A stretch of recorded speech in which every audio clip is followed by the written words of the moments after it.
Thanks, Althea. So I was thinking about this. It's so strange being the subject of this. Usually I'm in the hot, not in the hot seat, and I get to ask questions. So I'm a little bit off my stride, but I'm kind of excited when I started thinking about what I would talk about tonight. It occurred to me it's Alaskans in conversation. And those two components have really been instrumental in my growth. So what I thought I'd do tonight, before I talk about some of the current interviews that I've been doing, I thought I'd talk about my roots. And the Alaskan portion is pretty interesting, I think, because not only was my mom born here, but my grandmother was born here, and my great-grandfather came here as a Moravian missionary before the turn of the century and had a mission. He was a doctor out in the Bethel area. So his name was Joseph Romig, and I figure if you have a Wikipedia page, that's all the credentials you need, right? That you've pretty much hit the epitome of stardom if you have that. But he actually had a book written about him. I'll have a couple of copies at home, and it was something my mother talked a lot about when I was growing up was Dr. Romig, and there were some wonderful stories, but the book was called Dog Team Doctor, and his sister was actually also married to a guy named John Kilbuck, who was a Moravian missionary, and you may know around the KUAC area, the Kilbuck Mountains, those were named after him. So anyway, the kind of stories, though, my mother would tell me about him were all the people he patched up. And so the earliest memory, so I said, well, what was life like, in Alaska? She goes, well, when I was a girl, I remember seeing a man stabbed on the corner. And I thought, wow, that's great, glad I'm here. But they took him to her grandfather who patched him up, and her dog had also been shot, and she loved this dog named Chivo, and she stayed up all night while he operated on the dog and pulled the dog through too. So the stories about my great-grandfather were something that I grew up with, and it led me to come to Alaska eventually because of these stories. But the more interesting connection, I think, was with my grandfather. He was in the Navy in the early part of the 20th century, and like so many brought up by the military, he stayed in the Anchorage area, and he and another guy started KFQD, a radio station that's still in existence in the Anchorage area. And so there are all sorts of stories. This is the gravestone, by the way, of my great-grandfather. And this picture here is of my grandfather and his partner, and you can see on the mic stand there, KFQD. And below this is hopefully a little, if you can read the inscription here, this is a walrus tusk that was given to my grandfather by Otto Geist. And it's written to J.P. Hannon, the golden voice of the North, from Otto Geist, St. Lawrence Island, 1931 through 39. Anyway, so I thought, wow, that's pretty good. That's really interesting. So I didn't know my grandfather very well, but I do remember him giving me my first vocal lesson. And he was talking how I always wanted James Earl Jones' voice, but somehow I ended up with my voice. Go figure. But he would tell me, okay, so when you're announcing, you draw out the voice and you sound serious, and so, of course, for a kid, it was like 11 or 12, you think, I'll never use that, but eventually I do on some events. The other thing about my grandfather that some of you who are sports fans would want to know is that after he left Alaska, he became the sports announcer for the St. Louis Cardinals. His family is from St. Louis. And so he was for many years the sport announcer for the Cardinals. That seems to, I have an autographed ball from the Cardinals that I inherited. Well, so these are some of the influences that I had as a boy, and I went into journalism very early on. I was on the high school paper, and I was also in drama, and one of my friends in the drama class had been recruited and hired as an extra for this movie here. It came out actually in 1971, I think, and it was called The Cable Car Murder. It was set in San Francisco, and it got re-released with this title, Cross Current. One of my first interviews was with Robert Wagner in high school. I got to go down. They were shooting here. You can see the picture. This is a picture that they had shot there with a Polaroid, and there's his little autograph to me here. And it was quite the experience because, you know, I don't know if you remember a television show he's starting called It Takes a Thief. But for a young teenage kid, that's what I want to do. I want to be a debonair thief that goes around internationally and does justice and things like that. Well, so I was so excited when I got the opportunity to go down there and see him. So they direct me, they let me on this. I had my little high school press pass. They let me onto the set. I go down and they say, okay, his trailer is right there. So I'm approaching this trailer, you know, with kind of like shaking a little bit. And he appears in the trailer door and he's wearing long underwear and an open shirt. And just as I'm about to say, oh, Robert White, you know, this guy brushes past me, goes, excuse me, goes, Bob Baby. And I thought, they really talk like that, Bob Baby. So he says, excuse me, and they go and talk. Well, I spent the day watching this thing, and it was one of the highlights of my young and budding career in journalism to do that, to have that experience. Well, for a long time, I didn't practice journalism or doing interviews or anything else. But when I was in college, I used to listen to Pacifica radio station. KPFA in Berkeley, California, is famous for a number of reasons. One of those is that it's the first community radio station in the United States. Secondly, it's distinguished by having a drama and literature department. These days, you're lucky if you can afford a news department. But they had a drama and literature department, and a guy named Eric Bauersfeld was the director of that. He was the director there for 30-odd years. He was a gifted actor.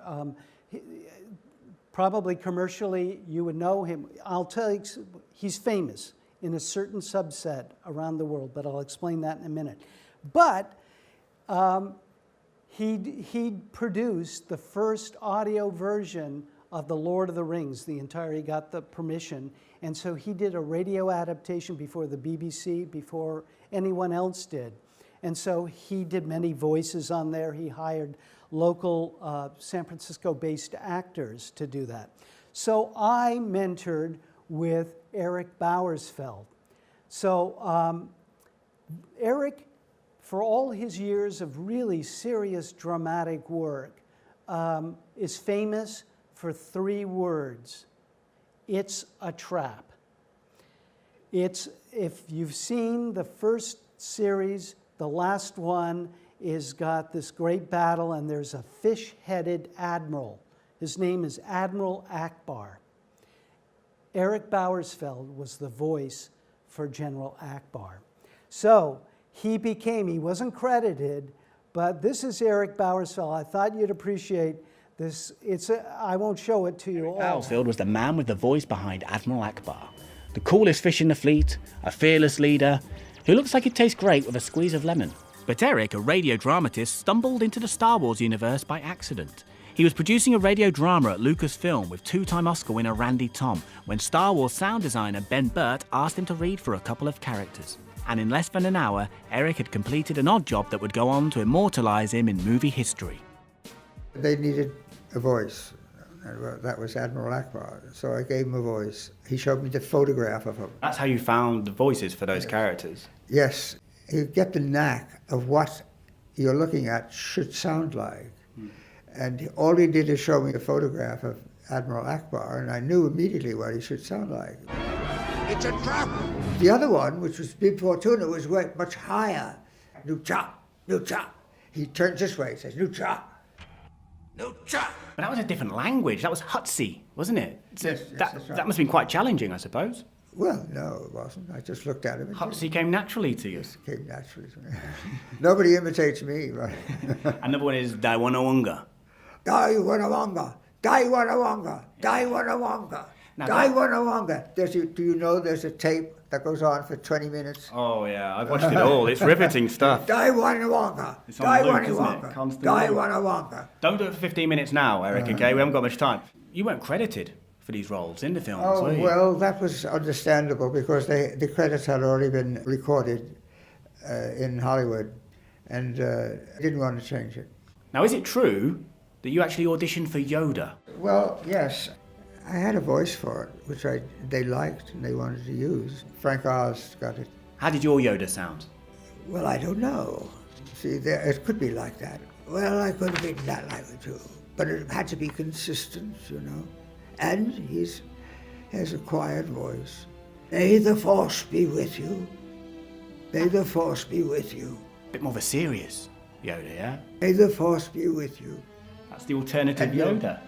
Am I right in saying that you've never seen the original Star Wars? Not all of them. No. I saw this one. The Return of a Jedi, Yeah, you yes, saw, I which- didn't see the rest, no. It was not that I didn't like them, but I just had other things. That was so Eric.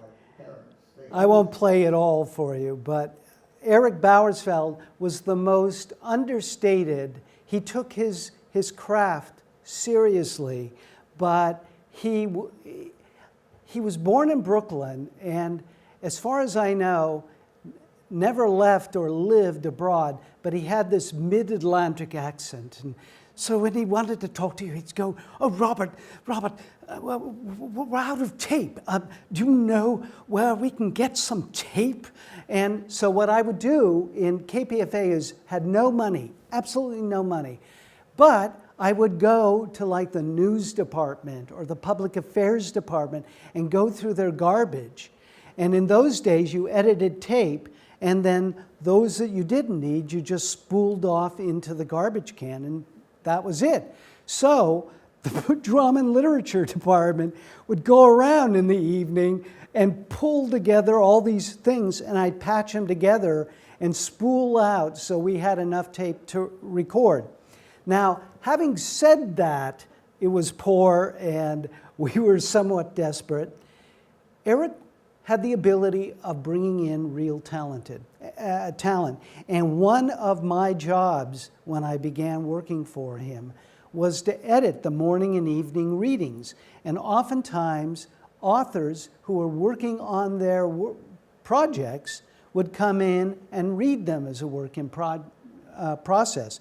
And one of those people that I recorded and worked with was Alice Walker, who was writing The Color Purple. So she came in, and as you know, it's a series of letters. And so for each of a week, we would hear a different letter from the series, and I would put those up for broadcast, and it was very exciting. The other shows that Eric had was one called Bay Area Arts Review, and that's where I first started doing my theater reviews there, interviewing actors and whatnot. And one of my jobs was to go over to the Jung Institute in San Francisco and record their speaker series. They get Joseph Campbell, and one that stands out in my mind was, do you know the Canadian writer Robertson Davies? He's since passed away, unfortunately, but really a wonderfully creative guy and a very, very smart fellow. Anyway, I recorded his talk, and then I went up to him and I said, I would love the opportunity to interview, because I'd read many of his books. And so he said, sure. And so I got to record with somebody I really respected, and he was really charming. Anyway, so that was when I really started cutting my teeth in the profession, as it were. Well, a woman who had worked in the women's department at KPFA got a job here a couple of years previously, like around 1980, 81. Her name was Carla Tonella. And she put out an advertisement for a radio producer for KUAC. And people at KPFA knew of it, saw that. I mean, this is before the internet, of course, and we used to have a big teletype thing that had this kind of funky, kind of cheap paper, and you would tear off this thing, and it would have news stories, and it would have job listings, it had all sorts of things. Anyway, they showed it to me, and because they knew I was from, my mom was from Alaska, and so they showed it to me, and I had cousins who were teaching here, and so I thought, oh, that sounds good. And you can't believe, coming from KPFA, the amount they were going to pay you to be a producer here. It was staggering. It was like, you know, I'll work on a fishing vessel and make thousands of dollars and then leave, you know. And so I interviewed and I got the job, and I came up here, and the rest is history, because I never left after that. So I want to talk a little bit about the people who influenced me here at KUAC. Carla Tonella, I can't underscore this enough, was one of the smartest, most talented women I've ever known and worked with. And she was the one who she was here for maybe 4 or 5 years, and left. But in those 4 and 5 years, she set the template for programming at KUAC that was followed for decades to come. One of the abilities Carla had was to spot talent. So, do any of you remember a series that was called The Northern Storyteller? Okay, well, that was Carla. Carla started it working with Ron Inouye and Ellen Witcher and several other people, and they started that series. And so one of my jobs was to record that, stuff I was very familiar with. The other thing, Home Fires Radio was another weekend sort of interview show that was produced locally, and originally Patty Kostelik, who eventually was vice president for HR up here and whatnot, but she was the host. She's, you know, a master gardener, and so originally Home Fires was really about more crafty gardening things. Well, I think maybe when Patty came up to statewide, she didn't have time to do it, and Carla knew Susan McGinnis. So Susan McGinnis started hosting that, and that's when I first met and started working with Susan McGinnis. And that show, Home Fires, morphed into Conversations, and that was a series that Susan hosted, first on radio and then on television. And really, Susan set the bar about what it meant to be a good interviewer. You know, I was going to start this with this quote by Ursula K. Le Guin, who's one of the authors I really love. If you don't know this website, Brain Pickings, you should. If you love reading, if you like ideas, if you want to know, this woman who runs Popova is masterful at reviewing and making connections between all these books. Anyway, as I was thinking about what to talk about tonight, this review came up. I get a weekly listing, and I came, and this really underscores what I think Susan's ability, others like Terry Gross on Fresh Air or Charlie Rose on television, these words, I think, capture what the art of interviewing really is about. Words are events. They do things, change things. They transform both the speaker and the hearer, and they feed energy back and forth and amplify it. They feed understanding or emotion back and forth and amplify it. And think back on those opportunities you've had to have really deep conversations. For most of us, that's when we're young. We have a best friend or we have somebody, and we talk about everything. And of course, being a philosophy major, that carried on, and late nights. And but the real value of a conversation is, I think, hardwired into us as a species. And that's why I think these programs like Fresh Air and Susan's Conversations and Charlie Rose resonate, because they get completely away from the energy and the short duration span and the manic energy that dominates our news cycles today. I'm not going to go into politics at all, but one of the things we do as media to encourage tweets from the executive in chief is we report on them. If you stopped reporting on the tweets, my guess is there wouldn't be many tweets. But there's this constant cycle. And unfortunately, what tweets and the reporting on tweets doesn't get to is at the core of what we are as human beings, what we want, what our fears are, what our hopes are. And I think the value of great conversations like these programs, and what I try to emulate myself, is trying to get to that core human experience about what we all hope for and fear and try to strive for. So I really, I would recommend brain pickings. So anyway, by the way, if we don't have any at the station, it's so sad for me that the station no longer has the archives, I think, of Susan's show, because she had some wonderful, but you can find some right here at the University of Alaska. They have some of her in the archives, and they're well worth going back. She's thoughtful, she's intelligent, and she seems to elicit from her guests a real spark of recognition, and that's really tremendous. The other programs that I was part of, I had my own Fairbanks Arts Review for a number of years, where I would have an hour-long program, and I would weekly interview 3 different artists and put it together, and I did that. Another show I was the producer and host for was Standing Room Only, where a great theater director here, Ken Reish, from the 80s, and I would sit down, and he would talk about Broadway shows, what was dramatically compelling about them, what the subtext was going on, and then we'd play the show and play the score of the musical score of the thing. And we got tremendous accolades for that.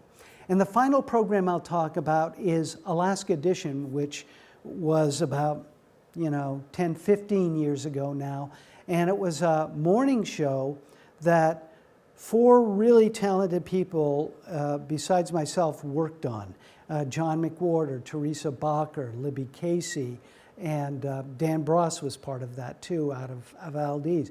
Anyway, what we would do is we'd get guys like Walt Benish in, or we'd get Kess Woodward, or we would get Frank Sos to come in and do really short interviews. But it wasn't driven by the news cycle. There might be something topical going on in your community. But really what I was after when I do these interviews is, what light can these people who study the issues deeply shed on what's happening topically? They might not even reference what was going on in the news that day, but they might reference something about the plight of Syria, or at that time it would be Bosnia or Herzegovina.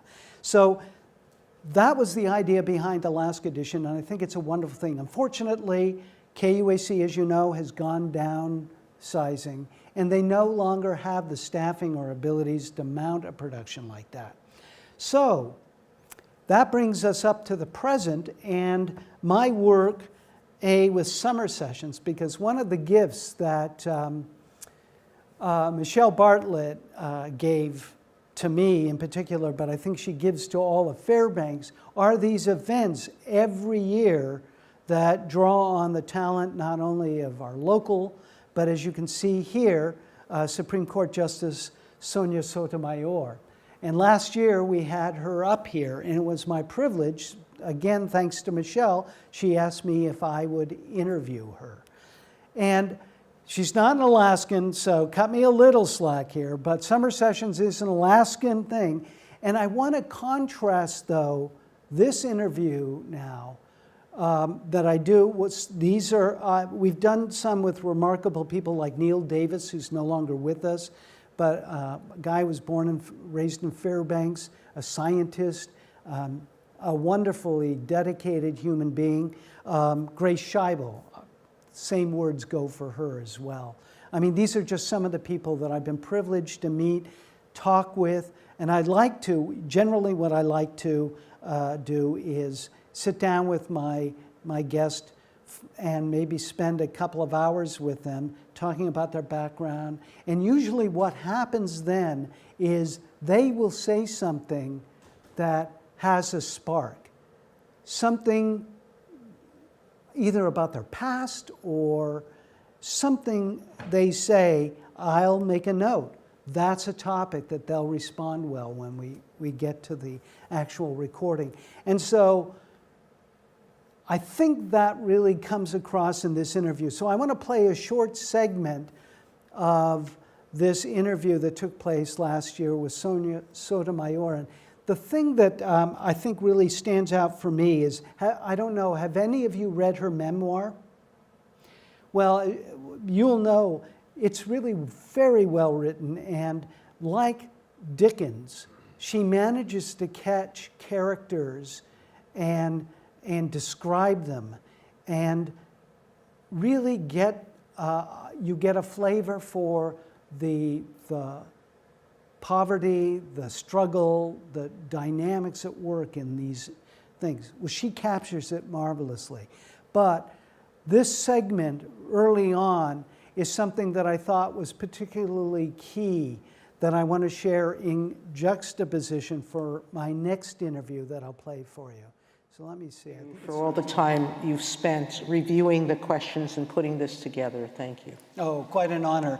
So I think the first one I'll call on is when you were diagnosed as a child with diabetes, your family thought it was a life-threatening situation and you wouldn't last long. Is that right? That was the belief then, and it was true then. I am 62 years old, and I was diagnosed when I was 7.5. So I've been an insulin-dependent diabetic from the day I was diagnosed till now. I have taken a variety of different shots a day. At the beginning, it was one insulin shot for an entire 24-hour period. Over time, it grew to two, one in the morning and one in the afternoon. And for the last 20-odd years, I have been taking multiple insulin shots every day. I take, let's say on average, a minimum of 5 a day, and sometimes as much as 6 or 7, because I take 2 that are what are called basal shots. Those are shots I have to take no matter what I eat. They keep me living. Actually, there's 3 of those, 3 of those. And then I take a shot before every meal. So I've been living with this disease for most of my life, certainly most of my memory. But when I was first diagnosed, the treatment of diabetes was very rudimentary, and the life expectancy was very short. And for those of you who've had an opportunity to read my book, you'll learn that my family was very frightened, as are many families today when they receive news that one of their children may have the condition. It's frightening because it's hard for children to know how to control their own treatment. And so parents have to be very involved in watching their kids and making sure that they're not suffering from either too low sugar incidence or too high sugar incidence. But I had a sense back then, or a certain knowledge, which was true then, not now, that I might not live that long. You know, the idea of death concentrating the mind wonderfully, in some senses, you really seem to take charge of your own life and be almost the most responsible adult in your immediate family from that moment on. At least that's the impression I get from your memoir. My mom will tell you that from the day I was diagnosed, I took control. I took control of my treatment. I started giving myself my shots immediately. I tell the story in my book that the first day my father gave it to me and his hand shook so much that I was actually afraid he was going to hit my neck or my face. The next day, my mother, who was a practical nurse, and through the years, I can't tell you the number of people who have told me that she gave great shots, that you never felt them. Well, I watched her face get steely, and she almost had to dig deep within herself and her resolve, and I saw her do this. And it hurt. The third morning, they're in the kitchen arguing with each other over who should give me the next shot. My mom's telling my dad he has to learn because I have to take a shot every day. And him saying, but you're the nurse. And they're going back and forth like this. And I finally just thought to myself, you know something, this can't be. I can't live this way. And I remember having that thought. I don't want to be dependent on them this way. And I want to go stay with my grandmother, whom I loved. And it was the perfect escape from my home. And I knew that if I didn't learn how to give myself my own shots, that I couldn't stay with her, because she would never have the courage to do it. That I knew she loved me too much, and it would be too painful for her. So I literally got on a step, and I had watched my mother put a pot of water on the stove to heat it up and sterilize my syringe. And I started duplicating what I had seen her doing. And she finally saw what I was doing and said, and came over and asked, what are you doing? I said, I'm learning how to do this. And she said, do you know how to light the stove? I said, that's the one part. I wasn't tall enough. I saw how she hit it against the flint, but I had not seen what she did above the stove because I wasn't tall enough yet. And so I asked her to show me, and she did. And she warned me about how to do it properly. And we went through the steps, and I looked at her and I said, I got it. And I gave myself a shot, and it was the only one that didn't hurt, thank God. And I've been doing it ever since. So I'm going to pause it right there. This, by the way, this whole interview is available online.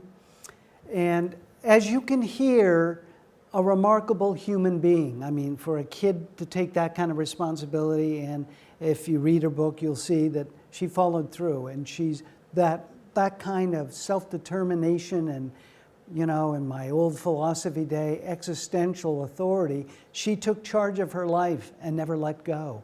And obviously, extraordinary. And if you'd been there in the auditorium, she got up, walked around, and had this charisma. I mean, you could swim in it, it was so thick. And people would reach out and stand up and hug her. And it was a remarkable, there's only one other person I've ever interviewed that gave me a bigger thrill. And that was, you all know Stephen Hawking, the physicist. Well, the guy he worked for was Sir Roger Penrose. And the university brought Roger Penrose up. And that's the remarkable thing about Fairbanks. I got to interview him, in other words. It was just him and me in the studio, and it was like, but you know, you can't do that. In fact, I said, you know Monty Python? And he goes, yes, of course. And I said, well, you know, there's this interview segment where it devolves, and he goes, oh, Eddie baby, do you mind if I call you Eddie baby? And he goes, no, I think not, you know. Because I said, do I call you, do I use your knighthood or your doctorate? And he was very kind. Anyway, he was the head. But in Fairbanks, you get these opportunities. In the San Francisco Bay Area, it was like cutthroat to try to get an interview with some people. Anyway, on this day that I interviewed this remarkable woman, I, earlier that day, interviewed this woman. Her name is now Liz Like, but she didn't start out. Bill and I knew her originally as Eli Like, and she's transgender. And it was the first time I ever knew anybody who was transgender. And she wrote a letter to this group that Bill and I belong to called the Scum. And Liz started writing with us and then started skiing with us and then wrote this email and said, I can no longer ski or bike with you guys because this is why. I'm coming out as a transgender person. And it was the most achingly confessional and sincere message I'd ever received, that it took real guts to do it. Earlier that day, I recorded this interview, and let me play a portion of that for you. When I started Northern Soundings, I recognized I wanted very much to talk with Liz and learn more about what led up to and followed from her email to the Scum. What follows is that conversation. Long part of my life, I knew that I needed to come out, but I would try to find other ways to not have to do it, like other things in my life to sort of be important instead.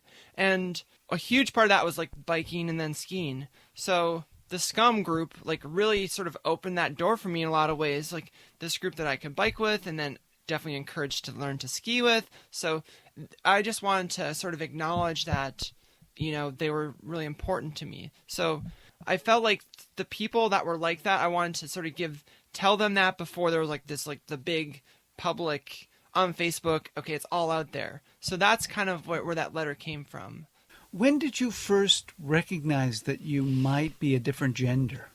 I feel like it's something I kind of recognized as a pretty little kid, but it was probably like 3rd and 4th grade. It just like was really clear to me that I was female, you know. It was like something at that point, you know, you're still kind of innocent and you're like, well, maybe I can pray and God will do something about this. So I can remember like praying all the time that like God would, you know, let me be a girl. Like I wake up the next morning and be a girl. And so that was kind of like the first that kind of happened, you know. And I mean, for someone that's not trans, it's like they never really think like, what gender am I? Like it's just not in their thoughts. But like for someone that is, like for myself in particular, it was like it's just something that never really went away. It's like once it kind of showed up and you kind of realize, okay, yeah. Before that, like I knew that, you know, something wasn't totally right. It didn't like totally match up.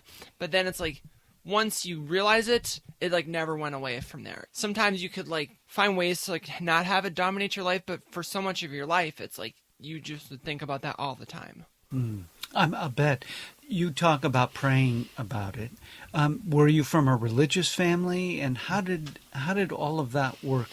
Yeah, my family's definitely religious. So it was like growing up, you know, I wouldn't say religious, but like definitely spiritual too. So it's like, you know, my parents would pray a lot, and like my parents had like a faith to like pray about things. It's like, this is going on in our lives. This is important. So we should pray about it. So, I mean, I was left with that, you know, it's like, that's what you do. It's like, something's not right. So you pray about it. But at the same time, it was like, I didn't see any other people that were like me, or like, how do I deal with this? You know, it's like, how do I ask about this? And it's like, it was hard to process, you know, would have been like in the 80s, you know? So it's like, I was a little kid and it's like, I didn't know there was an internet, or it was like, it's just hard to like figure out what was going on. Absolutely, I would imagine so. As you grew older, oftentimes in the teen years, I'll pause it there because we're kind of running out of time, and there are a few more I want to. But what I want to say about this is, in so many ways, Liz was not like Sonia Sotomayor, in the sense that she wasn't sure about herself at this point. She was hesitant, she was scared. One of the things I had to do for this interview is there were long pauses, stutters, And it was very difficult for her. But she felt it was important in order to try to educate others about what she went through. And it was remarkable too, I say that in my introduction, is just as Sonia Sotomayor, when she was very young, decided what she had to do to live and take charge of her life, Liz was now doing it at, I'm assuming she's in her 30s or late 30s or something, but Liz was taking that responsibility now. And so I was seeing someone, it's kind of a, a bromide, but you're watching the flower or the butterfly emerge from the chrysalis. You're watching somebody becoming authentic in front of you. And it was a great honor to be able to talk to both women on that particular day, and I thought it was a really interesting. So here's the shameless plug. What did they say on Card Talk, the Shameless Commerce Center? This is my podcast, and I started this podcast because I was frustrated that KUAC no longer had a format or an ability to do interviews that I thought were important and that I personally enjoyed doing. So I started my own podcast, and it's been a great experience for me. The business model, I haven't quite figured that piece out, but I enjoy doing it, and I'm lucky if I can get 2 episodes out every month. But it's something that really gives me a great deal of pleasure. So since we're moving on, I want to play another conversation, one that I wasn't privy to, but one with 2 remarkable people. And I don't know, you probably all know both of these people, but Kes Woodward is a remarkable painter. He's an art historian. He was a professor here for a number of years. Peggy Shoemaker, unbelievably great poet, a deeply caring human being. And they did a project together where Peggy would send Kes a poem, and he would paint something in response. He would send the image back to Peggy, and then Peggy would spark a new poem based on the image he sent. And they carried this on for about a year, I think. So I knew I wanted to capture, but Peggy couldn't come into the studio again, so I couldn't get both of them. But luckily, they had a friend of mine, Teresa Bacher, who you may know, works up at the museum now. She got a little unit and put it on the table so that they could talk it out, because they were preparing to talk about this publicly. So I got that recording. I had to do a lot of engineering on it to make it acceptable for the ear. But I want to play this particular segment because it really represents, again, what I think the art of conversation should be, and what Peggy and Kes exemplified so well in their exchange between word and image. They considered deeply ideas and situations and shared with the other person. They felt comfortable, they could do that, and that was taken and it resonated. Just like that quote from Ursula Le Guin, you can see the dynamic exchange at work. So let me play for you, let me start this here on 23. There's another remarkable woman who wrote in this state called Eva Solitas, who really was a presence in this conversation, because as they were doing this exercise for that year, Eva had successfully battled cancer before, but she finally succumbed to cancer in this process. And her spirit, in one way or another, dominated very much their conversation.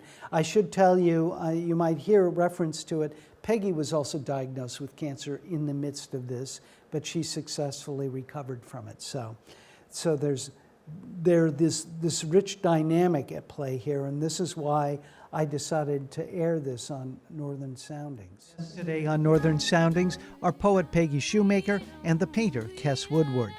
The two have exchanged thoughts and inspired one another over the years, and this recent conversation is a collaboration that was featured in the Alaska Quarterly Review. I should say, since it doesn't come up in their conversation, Peggy successfully recovered from her cancer, but as you'll hear, their friend Eva Salitas wasn't so fortunate. Every fall I think how extraordinary it is that the leaves are most beautiful when they're dying. This year particularly, as we walked in the woods, I noticed the fireweed leaves were particularly brilliant red. And so I had been gathering them on our walks and on our runs and bringing them back to my studio and pressing them to hold on to, thinking I might do some kind of painting with fireweed leaves. And then I read these 3 poems, and there was Peggy's struggle with her own cancer going on. There was our dear friend Eva moving closer and closer to the end of her path.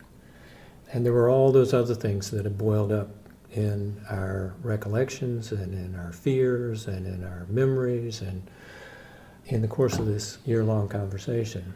And so I decided I would make a painting of these leaves kind of falling through the air. And I called it Firefall for Eva. At this point, she was realizing and writing about the fact that she knew that the end was near. And so this is really a painting for Eva, celebrating her beauty at the very end of her life, and hoping we can be anywhere near as beautiful as we make that lonely journey ourselves. And the grace in this painting, the exuberance are very evocative of Eva. Lilt, patter, bound. Besides the cancer, I'm in good health. Eva Salitas.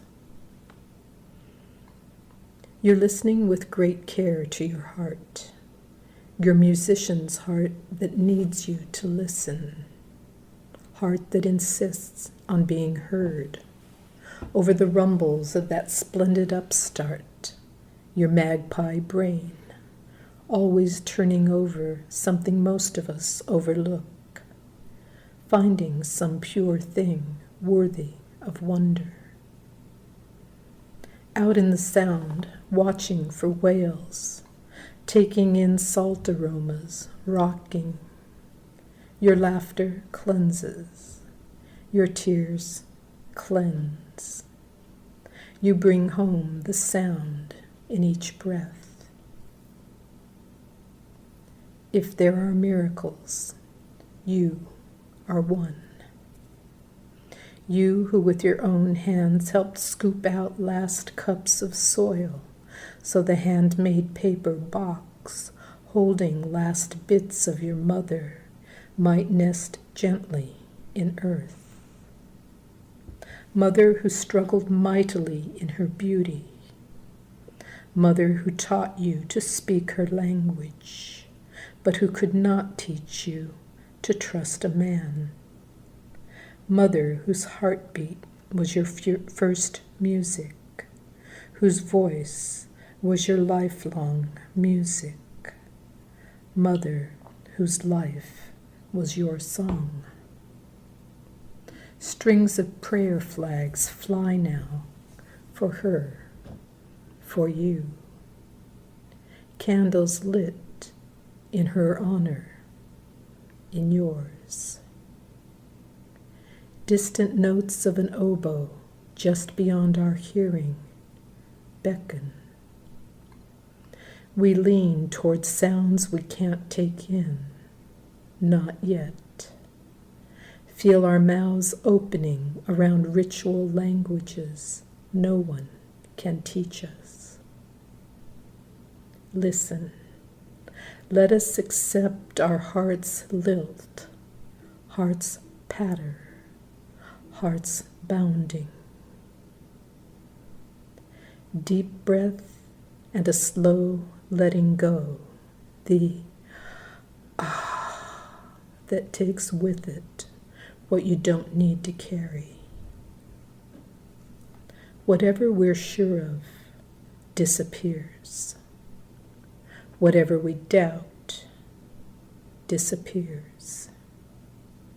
We walk into the forest humming, our shadows mixing with shadows of everyone we love, those already mica and root, those still making songs from salt air among birch. Such a wonderful summary of so many of the threads So of anyway, this conversation. I- I love that poem, and I love the way On all it of these, draws so many. if you feel you're interested in them, please go to the website. They're all there. A couple of other things I want to touch on, though, is the other great thing for me in this series is being able to meet people that I wouldn't normally interact with and find out about their lives. And one of them is Bad Bob Baker.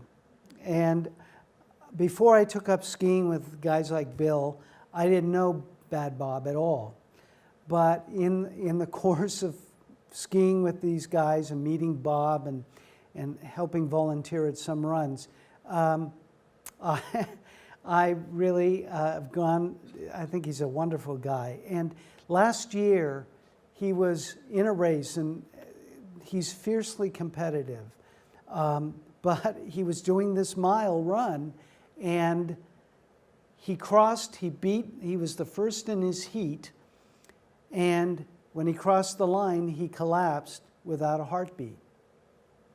And he'd be dead now if a young boy from Monroe hadn't died on that same track a week or two before, or a short time before.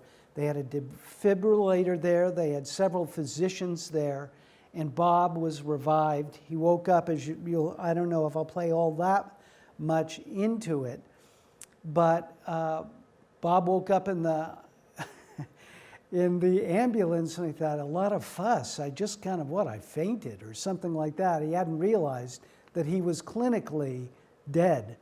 And so I wanted to get Bob into it. And if you know Bob, once you get him going, he's a talker. So I had to make a two-part. So I want to play this first part, and you can kind of hear, I have to thank my wife, Julie Rafferty. She has a CD of music. And since this is a private venture, I don't have copyright on any music except her CD. I'm almost sure she won't sue me, but we'll see. Anyway, so I've got these snippets. So all the music for my show comes from her CD. But this is the beginning of it, and this really gives me an example of the show's ability to highlight people that you might not get to know in your community. People, if you're not a skier or you're not in the running community, you might not know Bob Baker. And it's a way of celebrating some people that I think are really remarkable here that you never hear about. And this is his wife, Sharon, by the way, who matches him for all his athletic Welcome to Northern prowess. Soundings, Alaska in Conversation. I'm your host, Robert Hannon. Today, tough running. First of all, it didn't go through my head as a race at all. It was doing it and knowing that I wouldn't die. Endurance athlete Bad Bob Baker discusses running, skiing, and surviving death. I hope you'll join us. I'm still fairly new to cross-country skiing, but one name I learned early on was that of endurance athlete Bob Baker. First, I was told he's known as Bad Bob, and for a long time he dominated endurance skiing events, such as skiing the 1,000-mile courses of the Iditarod and Yukon Quest sled dog trails. He's also the founder and longtime organizer of the Sonic Kazoot, Fairbanks' 50-kilometer springtime Nordic ski event. And lastly, he's participated in the grueling Equinox Marathon 38 times, this year most recently. But this year was different. As you'll hear, Bob suffered a massive heart attack running a different event 3 months before the Equinox. He collapsed without a pulse after finishing first in his heat in the Jim Loftus Mile. Luckily, several physicians and a defibrillator were handy. After a successful bypass surgery, many thought he'd sit out the Equinox this year, but that isn't how Bad Bob Baker rolls. As I've come to know him in the last few years, I've discovered he's also tied into a remarkably tight-knit network of friends. Many of those friendships were forged at Lathrop High School in the early 70s. On top of that foundation, he and his wife Sharon can be found volunteering at most of the youth track and ski events, encouraging new generations of athletes. In this first of a two-part discussion, I began by asking Bad Bob about crossing the finish line at this year's Equinox Marathon. First of all, it didn't go through my head as a race at all. It was doing it and knowing that I wouldn't die. In fact, I stayed up most of the night. I couldn't sleep. Just a little worried in the back of my head about, is this going to stop my heart again? Because, I'll be out there for 6+ hours. And the heart center, where I've been at the Porterhouse or Heart Center there at the hospital, they've advised me a little bit not to do it the last several weeks. But I told them I'm probably going to do it anyway. But they didn't have a real good reason why I shouldn't, other than, I just had the problem 3 months ago, the operation, and, err on the side of caution. And I just got to thinking about myself. And I do err on the side of caution to a degree, but I go for it more than that. And that's just who I am. And so I finally decided, what a good way to die. So, but within a few miles, it was just fun and games. I don't know why I stayed awake worrying about it, because I had a blast, and I went real easy and jogged and walked and went 20 minutes faster than my goal. So it was kind of like a race in that aspect, but there was no racing going on. Well, let's go back then 3 months. What do you remember from that day? It was a mile event, right? Right. And from the accounts, you really put on some speed towards the end, the last 200 yards or so. Yeah, I did. It was the Jim Loftus mile. And we went out, and there was one young man, 40-year-old guy, that took off and left everybody in the dust the first lap. And after a lap and a half, I noticed that he was struggling a little bit, but still outpacing me. And he was too far ahead to catch, but from experience, I knew that, I'll just keep up the steam. And, somebody that's not real experienced often falters pretty bad when they falter. And so after 3 laps, I almost pictured in my mind, this guy he's going to leave the door open for me. And that last lap went from a pretty hard effort to a race effort, to where I calibrated how far he was ahead. And then on the final corner, I really picked it up like an all-out sprint. And sure enough, he faltered bad enough that I was able to overtake him and finish. And so I gave my heart probably about as much as it could handle. And after I finished, I felt perfectly normal, exhausted, but no big deal. And, the whole event took place 2 minutes later. And I had time to get a drink and even talk to the gentleman I caught. And then just felt a slight dizziness. And that's the last thing I remember. There was no pain. It was just lights out, just like I have no memory, no recollection. No light that you went down a tunnel and experienced anything like that? No. And you woke up in the ambulance then afterwards, right? Right, along Airport Road, probably somewhere right around,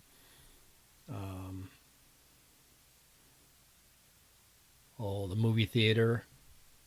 I knew exactly where I was when I opened my eyes. And I just had the thought that I passed out, because I did feel a slight dizziness thing, and everybody just called an ambulance and they threw me in there just to be safe. And then I thought, how much is this ambulance ride going to cost? That's the first thought I had. And then, why does my chest hurt so bad? Which turned out to be from the broken ribs, not the heart problem. They broke 5 ribs going through the procedure there. So And then the ambulance attendant back there informed me what went on. And my first word to him was, really? Well, we're kind of over time. I want to play one more episode. This is the last one that I produced, and I want to just say the other great thing about this show for me is I get to see people grow up.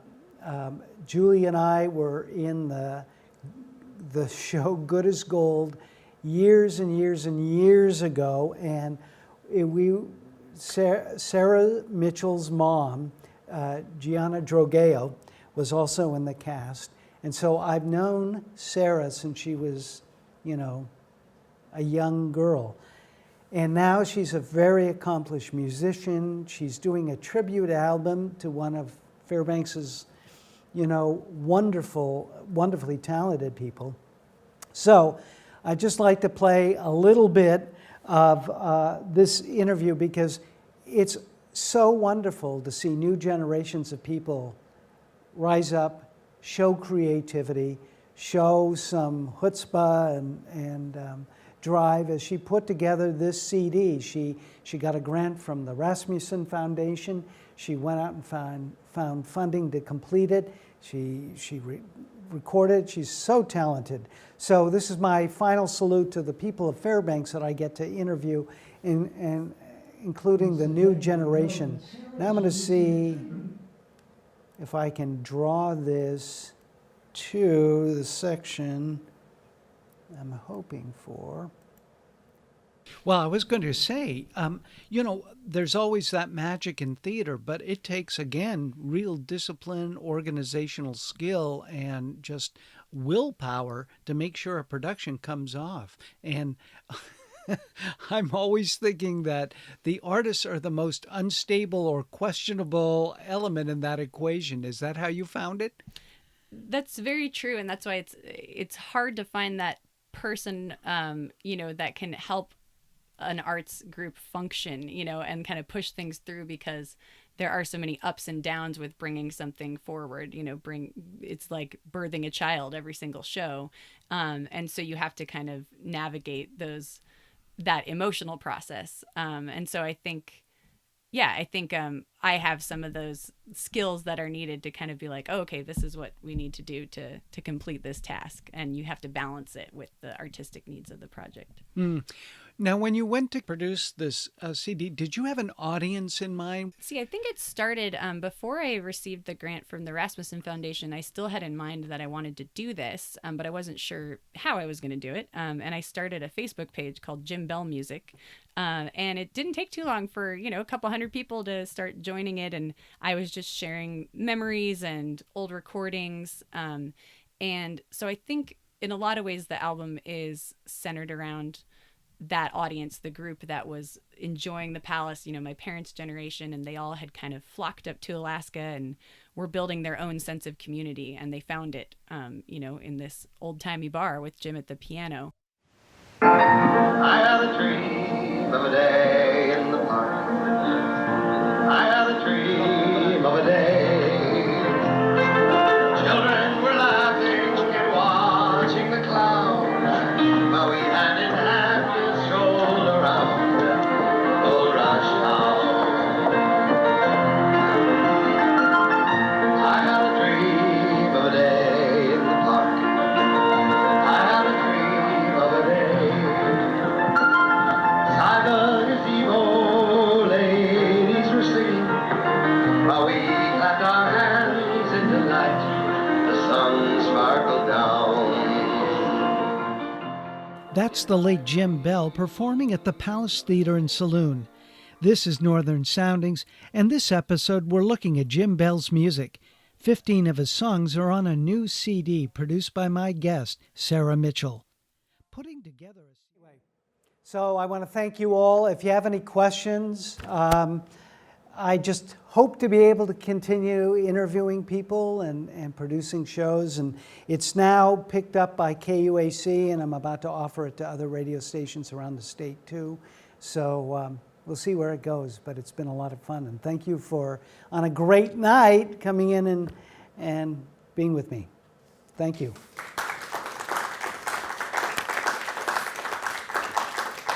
Any questions? All right, get out there and enjoy. Oh, I'm sorry. If you were in the interviewer's chair with you in the other chair, what question would you ask of yourself? Yes. Boy, that's a great question. You know, I would just sort of, I'd want to know how, you know, we're on the periphery. One of the wonderful things about being Fairbanks too is Libby Casey, as you may know, now works for the Washington Post. So she is right in the maelstrom of what's going on right now. And she's so extraordinarily gifted and talented, and you know, she's handling it terrifically. But I think all that energy, what light can, I want to know, what can journalists do to shed light on a very difficult time and improve the conversation so it's not always poisonous, it's not always acrimonious. That's what I want to know.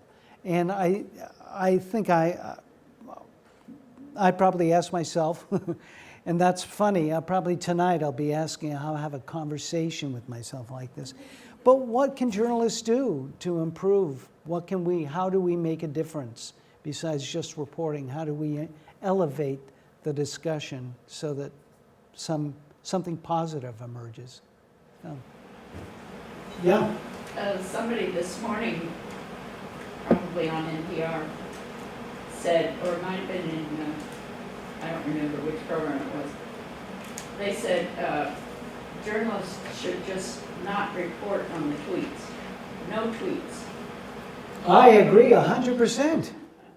You know, the problem is, though, and that's where I think someone like Libby, it's so difficult. I'm sure they all think this. They all know that. But if one news source does it, then suddenly it's a news cycle, and it's so competitive there that if one person does it, they all got to do it. And suddenly that kind of pact, if you could do something like that and make that pact that stuck, maybe we'd get some real, you know, improvement. You're right.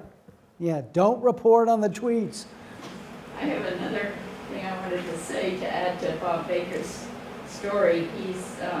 He's now running the commissioner of the track and field portion of Alaska International Senior Games, and he took over from Jim Loftus, who had done it since the beginning in 2003. Yeah, yeah. Well, there you go. I mean, if you weren't into sports, would you know about Bob Baker? No, you wouldn't. You know, I mean, he escaped my radar for years, and I've lived in this community more than 30 years. So, yeah. Well, thank you.